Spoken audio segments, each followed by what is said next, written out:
Alors bonjour à tous. Aujourd'hui nous allons faire le récit de Saint Laurent, archevêque de Canterbury. Alors Laurent fut un de ces saints moines que le pape Saint Grégoire le Grand donna pour compagnon à Saint Augustin, plus tard archevêque de Canterbury, lorsqu'il l'envoya prêcher l'évangile du Christ en Angleterre. Alors Augustin l'ordonna de son vivant et le désigna pour son successeur, afin que l'Église qu'il venait de fonder ne fût pas un seul instant dépourvue de chef. Et c'était une précaution prudente pour une jeune Église dont un veuvage, quoique très court, aurait pu compromettre l'existence.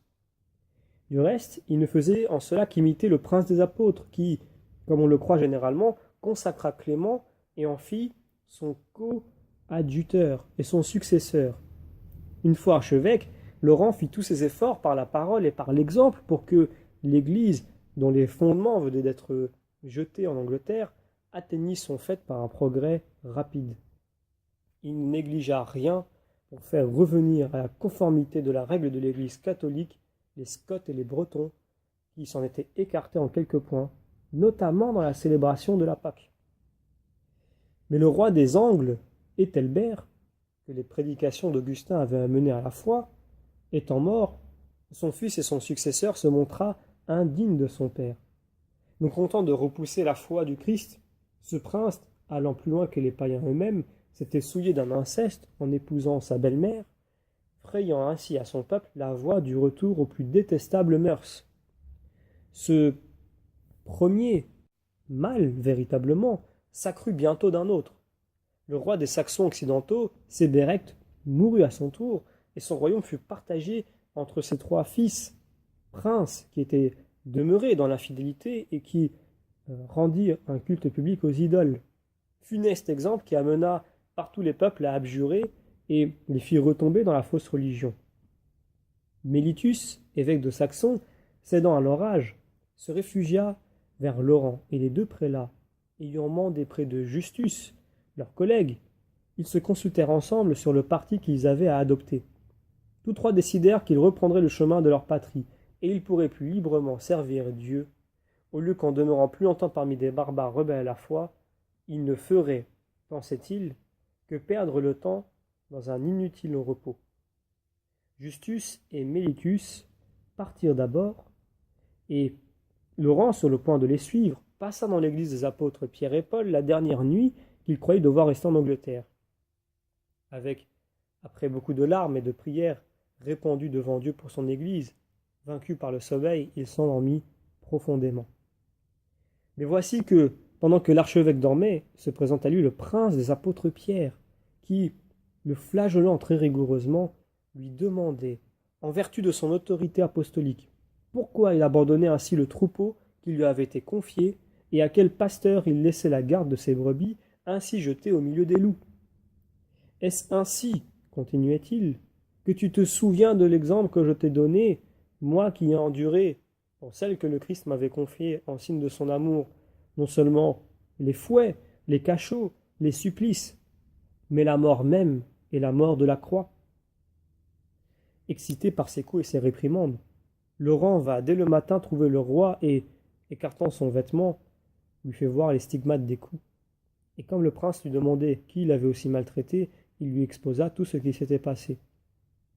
Le roi fut d'abord saisi d'un étonnement profond, puis, revenant à lui, il abjura le culte des idoles, répudia sa femme illégitime, se fit chrétien et propagea la foi avec un zèle admirable.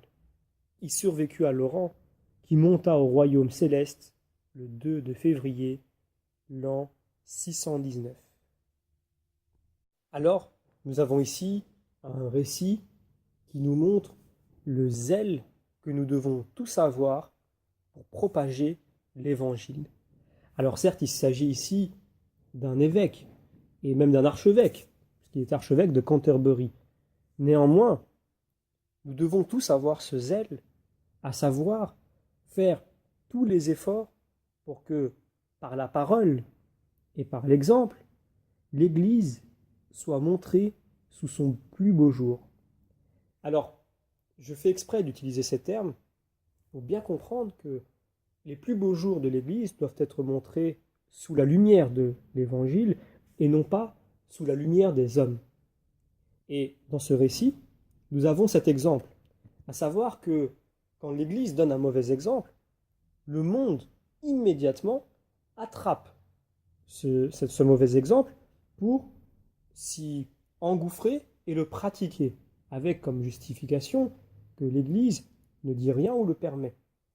Quelquefois, l'Église ne va pas le permettre. Le monde n'a pas besoin d'ailleurs que l'Église se trompe pour trouver des excuses et aller vers l'erreur et vers la débauche et vers des mœurs qui ne sont pas chrétiennes, mais l'Église a le devoir de le montrer du doigt, comme à l'époque des prophètes de l'Ancien Testament, puisqu'il y a cette dimension dans l'Église. Donc en tant que chrétiens, nous avons cette responsabilité de montrer les erreurs de notre époque, les erreurs qui vont conduire justement à des mœurs qui vont à l'encontre de la foi chrétienne et qui vont faire que des personnes vont tranquillement s'installer dans un péché qui va combattre sans forcément que eux en aient la compréhension sur le moment, leur foi. Et pour ceux qui n'ont pas la foi, qui vont les en éloigner davantage.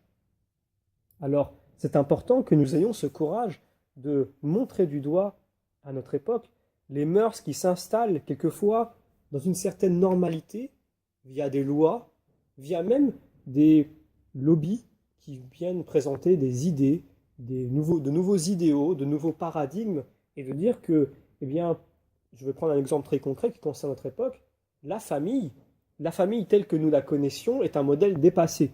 Donc ils utilisent les termes de modèle dépassé puisque eux-mêmes voient le système de choses uniquement d'un point de vue économique. C'est le tard de notre époque. Tout regarder d'un point de vue financier et économique. Et donc, même la famille, qui pourtant n'a pas cet aspect-là, eh bien, est regardée sous cet aspect. Et on dit qu'aujourd'hui, la famille est un modèle, donc c'est le terme utilisé, un modèle dépassé. Or non.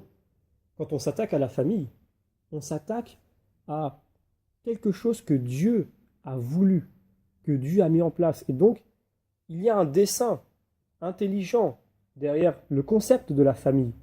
Et il est attaqué de façon maligne, pernicieuse, sous des airs de progressistes, sous des airs de modernité. Mais en fait, la réalité, c'est que derrière ces airs-là, il y a le plan du malin qui connaît bien les plans de Dieu et qui souhaite justement pervertir la conception ou le concept même de famille. Alors, aujourd'hui, en tant que chrétien, avoir ce discours-là, c'est être montré du doigt par une sorte je dirais, d'idéologie dominante dont il ne faut pas confondre le fait qu'elle domine avec le fait qu'elle soit majoritaire, puisqu'elle n'est pas majoritaire, mais d'un point de vue médiatique, aujourd'hui, quelqu'un qui va sur un plateau de télévision dire que la famille, c'est un homme, c'est une femme, et c'est fait pour donner la vie, qu'il doit y avoir la fidélité, la fécondité et le désir de transmettre les vertus chrétiennes, c'est un homme qui va être pris au ridicule, voire, dans le pire des cas, qui va être démontré comme une sorte de traditionnaliste coincé dans son passé, qui refuse la modernité et qui refuse le présent, qui refuse le progrès. Comme si c'était un progrès de passer d'une famille composée d'un homme et d'une femme fidèles qui souhaitent donner la vie, à une famille décomposée qui peut être des fois constituée de deux pères ou de deux mères et qui va connaître l'infidélité et donc l'instabilité émotionnelle pour les enfants et qui va de toute façon aller à l'encontre du concept de famille qui est cher à Dieu puisque c'est un concept qui nous révèle des choses sur le plan de Dieu, sur le dessein de Dieu. Rien qu'avoir ce discours aujourd'hui, c'est être taxé de toutes sortes d'appellations qui n'ont pas lieu d'être et qui sont là pour justement faire culpabiliser le chrétien ou tout simplement celui qui dit non, ce n'est pas normal.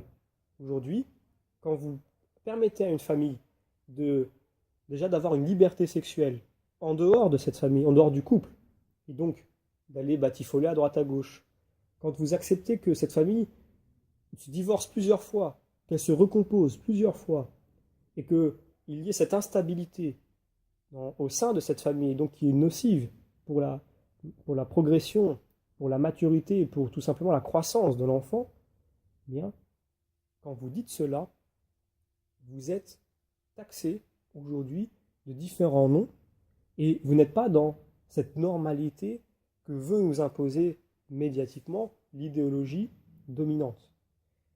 Alors on peut être tout de suite mis au banc de la société, pointé du doigt, taxé de toutes sortes d'appellations complètement ridicules qui ne sont pas appropriées, et pourtant c'est le devoir d'un chrétien. C'est le devoir d'un chrétien de dire qu'il y a des principes fondamentaux liés à la foi, liés même, ne serait-ce qu'à une certaine normalité de l'être humain, qui ne peuvent être dérogés parce que quand on ouvre cette porte, c'est une porte qui s'ouvre pour d'autres dérives qui seront encore pires. Je vais prendre un exemple. On explique aujourd'hui aux jeunes enfants que ce qui compte, c'est l'amour. Si vous vous aimez, eh bien, il vous suffira par la suite de vous protéger, d'avoir des rapports sexuels, et ce qui compte de toute façon, c'est de s'aimer. Or, dire une chose pareille, c'est aller à l'encontre de la foi chrétienne, puisque l'amour humain, est différent de l'amour que Dieu veut nous insuffler et qui possède des caractéristiques et des principes qui échappent au simple concept, au concept simplifié et perverti que la société nous donne de l'amour, qui est simplement d'avoir une attirance envers l'autre et d'avoir cette possibilité de mettre en pratique immédiatement, s'il le faut, parce que c'est le désir de l'être humain égoïste que l'on essaie de former aujourd'hui, à savoir d'assouvir ses besoins immédiatement sans contrôle. Or, faire cela, c'est être esclave du péché, et donc ce n'est pas être libre. Mais c'est aussi pervertir l'image de l'amour. Quand l'Église dit qu'il ne faut pas que deux êtres qui s'aiment aient des relations sexuelles en dehors du mariage pour X et Y raisons qui sont citées par l'Église, ce n'est pas parce que l'Église souhaite se mettre au-dessus du lot et être puritaine, et donc avoir des mœurs élevées. C'est parce que tout simplement, il y a derrière les relations sexuelles, derrière le concept de famille, derrière le concept de couple, un dessein intelligent divin. C'est-à-dire que, au travers de ces concepts qui sont profanes, d'un point de vue extérieur, en fait se cache une vérité d'inspiration divine, une vérité spirituelle qui veut nous apprendre quelque chose sur la vie spirituelle, sur les choses immatérielles que l'on ne voit pas. Ce sont donc des desseins que Dieu fait afin que nous ayons une compréhension des choses du ciel. Et les pervertir, c'est nous éloigner de cette compréhension-là. Et en plus, c'est nous installer dans une forme d'égoïsme et dans une forme aussi d'appréciation faussée du péché qui vient s'installer tranquillement dans notre vie. Vous voyez, je ne suis pas rentré beaucoup dans les détails, j'ai donné quelques exemples, mais déjà, rien que ce que j'ai dit peut paraître aux yeux de certains contemporains comme un discours moralisateur, un discours du passé et un discours qui peut même être quelquefois taxé de totalitaire, de patriarcal, comme si cela était une insulte, et etc., etc. Or non, il y a des réalités. Nos actes ont des conséquences physiques et métaphysiques et spirituelles. Nous ne sommes pas libres. Aucun homme aujourd'hui est libre de ne pas avoir faim. Aucun homme est libre de ne pas avoir sommeil. Aucun homme n'est libéré de la gravité. En fait, nous sommes très peu libres.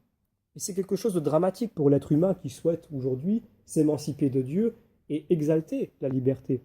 Mais il faut qu'il redescende sur terre et qu'il comprenne que la création a un sens. Sa vie a un sens. La souffrance, la maladie, le bonheur, tout ont un sens et tout ont un but et une raison. Et de cela, il ne pourra jamais s'émanciper. Alors, il ne faut pas hésiter à essayer de comprendre les vérités que l'Église souhaite nous apporter par intermédiaire, donc l'Esprit Saint souhaite nous apporter par intermédiaire de l'Église, et avec comme socle des Saintes Écritures, afin que nous soyons comme les prophètes de l'Ancien Testament. N'oublions pas que par notre baptême, nous sommes à la fois prêtres, rois et prophètes.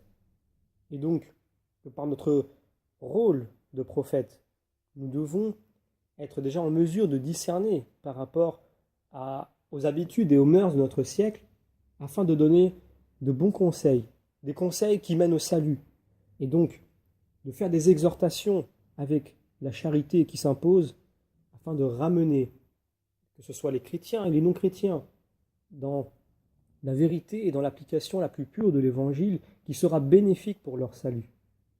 Et donc, il nous faut du courage et il nous faut cet esprit de discernement pour voir dans les erreurs de notre siècle qui sont souvent très bien déguisées, avec de très bons arguments, mais qui, une fois que l'on gratte un peu, se retrouvent être finalement à l'origine un plan qui se joue contre Dieu, contre les desseins de Dieu, contre la foi des hommes, afin de les disperser et de les amener à tranquillement, confortablement, s'installer dans le péché sans qu'ils ne s'en rendent compte.